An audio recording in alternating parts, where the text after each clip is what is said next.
Pinoy Transporter, best taxi driver. He's a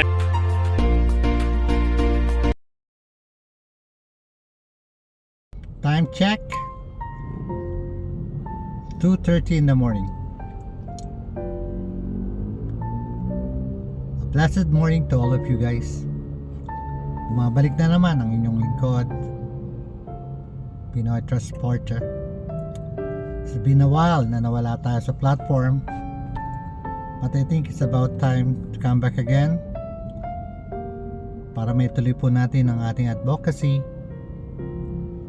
to upgrade the image of the taxi industry, at the same time help the industry to receive things that's what's due to them. More than a month now, we suffer crisis dahil sa gerang nangyayari between Iran, Iraq, and the USA. And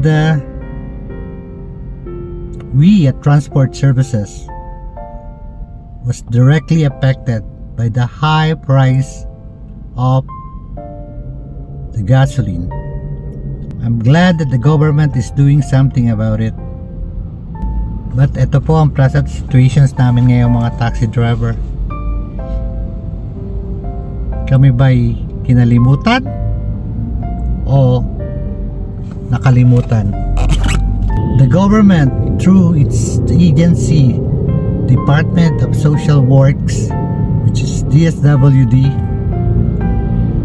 launched a cash assistance program to all drivers of the public sectors. Take note, all drivers. Ang pinagtataka lang po namin, we talk about drivers kasi isa nga daw sa requirement, or the only requirements that they need in order for you to claim that assistance is your driver license. Ang pinagtataka lang po namin is that kahit sa balita, kahit sa schedule, bakit hindi kasama ang traditional taxi? Are we not part of those public transport drivers? Well, I studied the history of the taxi industry here in the Philippines. Started way back 1930s. Mas nauna pa ang taxi kaysa sa jeep. Kasi ang jeep lumabas after the World War II. And for the past, that's almost one century already. 1930 or 2026. Taxi, or they call it now traditional taxi, has been part, a tool of the government to serve people on their day-to-day activities, movement from one place to another. Bakit hindi nakasama sa listahan ng cash assistant ng DSWD ang mga taxi drivers, considering the fact na marami sa amin mga senior citizen na? Isn't it the policy of the government, or one of the mandate of this government, is to protect and take good care all senior citizens? Pero this time, mukhang kinalimutan ng mga senior citizen. The new players in the transport industry, which are the TNBS, the so-called motorcycle taxi riders, was able to receive cash help assistance from the government. Bakit hindi kasama ang traditional taxi? I've heard in one of the President's speech na sa mga crisis, tayo sama-sama, walang maiiwan. Bakit iniwanan nyo kami? Ang hindi po namin maintindihan is that we belong to the public transport and hence kahit sa listahan, kahit sa balita, hindi mo maririnig na kasamang traditional taxi. Actually, I've been a taxi driver for the last 15 years. Pag nagkakaroon ng fuel problems, laging merong fuel subsidy, merong mga tulong para sa mga public transport. Ni minsan, wala pa akong nare-receive. At the same time, lagi nasa huli ang traditional taxi. Even yung fare increase dahil sa pagtaas ng fuel, I think that was during the Ukraine-Russia war. We're the last one that was given the opportunity or was given the privilege to increase our fare. 10 pesos. That's it. You know, this is just my personal opinion, okay? Nararamdaman ko na parang hindi na nagiging bahagi ng transport sector ang mga traditional taxi. Anong kasalanan na nagawa namin sa gobyerno for us to experience the thing that we're experiencing right now? 30 years ago, pinatigil ang pagbibigay ng franchise sa new taxi dahil daw it will create chaos as far as the traffic situation is concerned.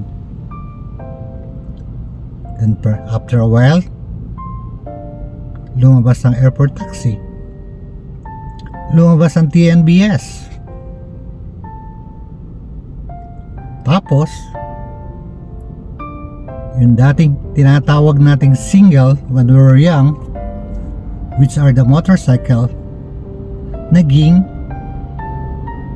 motorcycle taxi. That really kills and affects the industry. There's a lot of restrictions na ini-impose sa mga taxi driver. Sa airport ngayon, pwede ka maghatid pero hindi ka pwedeng pumikap ng pasahero. May mga mall na tinanggal na ang queue stand o ang taxi bay. May mall na hindi kami pinadadaan sa main entrance or sa main road. Lagi na lang kaming doon daw kami sa likod. I would like to ask our leaders, what's your plans with the taxi industry? Kung yung plano nyong i-abolish ang mga traditional taxi, gawin nyo na. Hindi yung nandyan kami pero hindi namin maramdaman na kasama namin o hindi namin maramdaman na kabilang kami sa tinatawag nating public sectors. Cash assistance to augment and help the public transport drivers. Alam niyo po ba na mas apektado ang mga driver ng 4-wheel as far as the prices of gasoline compared to the motorcycles? Do you know that our gasoline expenses increases by 800 pesos to 1,000 pesos a day? Could you imagine? We're shouldering, we taxi drivers are shouldering that cost for more than a month now. Every day. Hanggat hindi gumagawa ng paraan ng gobyerno yung bigat at pasanin ng presyo ng gasolina dinadala namin. We don't know kung may marireceive kaming cash assistance. There were news that as far as taxi industry is concerned, we were given fuel subsidy. Wow! Special mention pala kami. Kami, fuel as subsidy, o diba? But the rest of the transport group, cash assistance per driver. Narinig ko sa isang mataas na opisyal ng gobyerno, there was an issue then. Meron siyang statement, aanhin pang damo pagpatay na kabayo. Guys, as what I mentioned, maraming taxi drivers belongs to the senior citizens group. We need to eat, we need to buy our medicines. Alam niyo po ba kung magkano na lang natitira sa amin sa araw-araw na biyahe namin for 24 hours? Maswerte na makapag-uwi kami ng 200 pesos. Dahil nga yung 800 to 1,000 pesos na increase ng gasolina, kami ang nagdadala. I hope na yung mahal naming Pangulo mukhang di naman siguro kami kinalimutan, na overlook lang. The traditional taxi is still here and existing. Actually,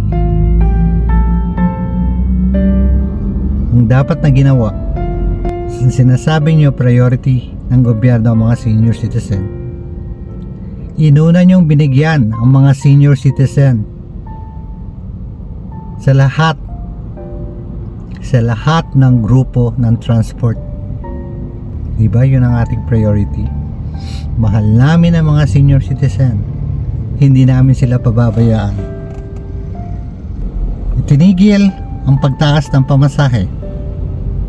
Supposed to be magkakaroon 1 peso up to 10 pesos or 20 pesos from jeepney to TNBS, including the airport taxi. Take note, doon sa proposal fare increase, hindi na naman kasama ang traditional taxi. Tinigil ang pagtaas ng pamasahe for the reason na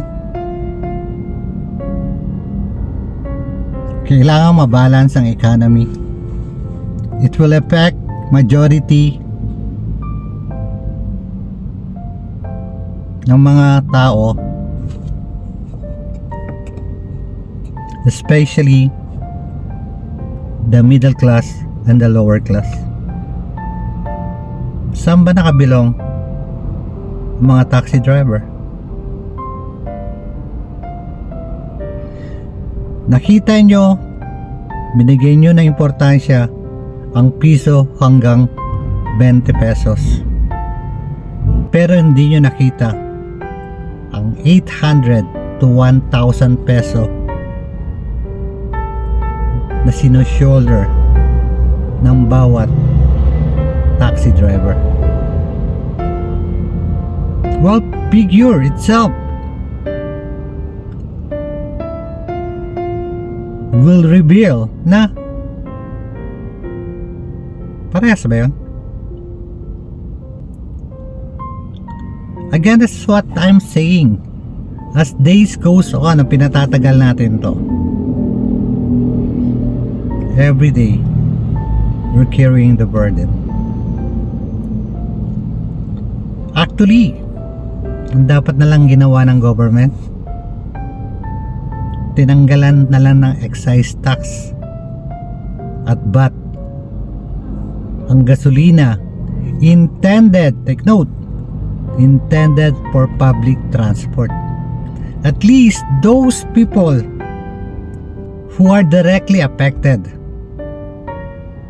by the gasoline cost will receive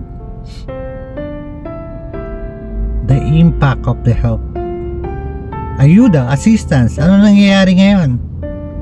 Maraming problema. From one point to another. Alam niyo naman may problema tayo as far as red tape is concerned. Parang isang salita yan na ipinapasa from one person to another, at the end of the line, nababago na. We belong to the public transport. That's why we are called public servant. We are tool of the government to fulfill its mandate to the people to serve. We are the tool of the government as far as transportation services. We are the support group. We are the support group. Tama ba yung support group mo? Pagbabayari mo ng tax. Ipakicarry mo yung tax, padadala mo. Pagbabayari mo ng tax, ng excise tax, ng value added tax. Taxi driving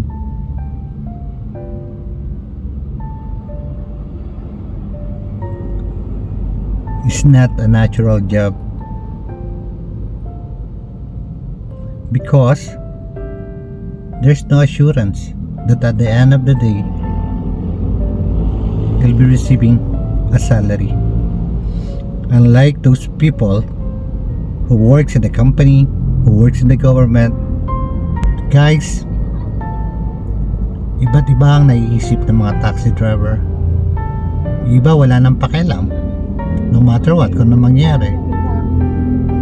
Yung iba nagdaramdam, but they don't want to express themselves.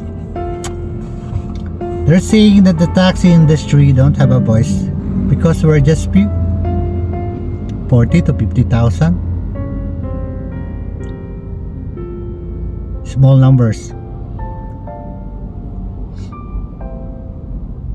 Pero sabi nga nila, kahit ang langgam, kapag nangagat, mararamdaman din ang buong katawan.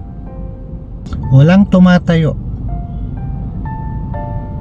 walang naninindigan para sa kapakanan ng mga taxi drivers. And I'm using this platform. I hope you're still Filipino. We're part of the sector. Kabilang kami sa mga taong nasa laylayan ng lipunan. Actually, wala na kami sa laylayan. Kumakapit na kami sa laylayan.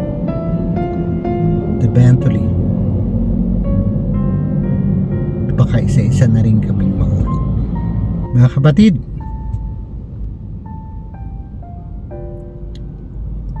sana marinig ng pamahalaan ang aming hinaing. Isa lamang ang gusto naming malaman. Are we still part of the transport sector? What's your directions and plan for the industry? We're still here to do our job. We're still here to serve the public. Paramdam nyo naman, nakasama pa rin kami ng pamahalaan sa pagtupad ng kanyang mandato na tulungan ang mga mamayang Pilipino. Again, is your folks, Pinoy Transporter. Back on the road. Salamat po.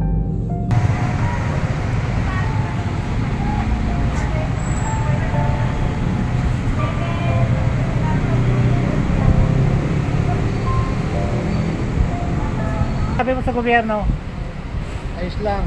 ayos lang, kahit wala ayuda. Pakisabi nga, buhay pa taxi. Wala ng taxi. Ano masasabi mo sa gobyerno? Wala akong masasabi pa. Wala pa, okay, sige. Ako si Noel Aksina, driver ng basic taxi. So, gusto kong pag-usapan yung tungkol sa ayuda. Yung ayuda na yun, lang sanhi ng corruption. Sanhi ng corruption ng ayuda. Kasi hindi naman lahat mabibigyan. Ang dami nawawalang pangalan. Bakit wala tayo sa pangalan? Ang taxi, hindi kasali. Eh, ang sabi, gigigas ng NTFRB. Through yung operator, yung sasabihin. Nagsilbi na kami eh. Lito Kalengay ng Parañaque City. At ako po isang driver ng taxi. Sa ngayon po, hirap kami sa pasada dahil nga sa dami ng mga pasada tulad ng mga Grab, abal-abal, at mga iba pa pong Ilan taon ka na taxi, driver? 6 na taon na po ako Ilan taon ka na ngayon? Sa ngayon po 73 na po ako. Oh, 73 ka na, senior ka na rin pala. Na po. Hirap na po kami ngayon sa pasada eh. Ngayon sa garahe po namin, 3 po yung taxi doon. 6 na lang po kaming lumalabas dahil sa hirap makapaglabas na. O, nakakuha ka naman ng cash assistance. Wala akong cash assistant at taxi. Bakit? Ang tricycle, ang motorcycle taxi po ang meron. Gusto mong parating sa gobyerno? Ibaba po ang presyo ng gasolina para naman po mabuhay ang mga taxi driver. At saka sa ayuda, Saka sa ayuda po, magbigay naman sila para sa mga taxi driver. nagme-maintenance ka na ba? Meron na rin po. Pare-parehas lang tayo. Pare-pares lang po. O, sasabihin mo sa Pangulo natin. Mr. President, tulungan naman po ninyo lahat ng driver. Lahat po kami naghihirap. Lalong mga senior. Lalo kaming mga senior. Sabi nyo, priority nyo mga senior. Tama po yun. Okay, sige Lito, salamat ha. Salamat po. Okay, Rodolfo Escotero Jr. Okay, ilan tao ka na? Ilan tao ka ng taxi driver? 50 years. 30 years! O, ano masasabi mo sa present situation natin? Mahirap kasi mahal gasolina. Parang isip na. Anong gusto mo sabihin sa Pangulo? Dapat kontrolin niya yung gasolina. Huwag mo yung taas ng taas. Tapos yung gamitin niya yung emergency power niya para magamit na para bumaba na yung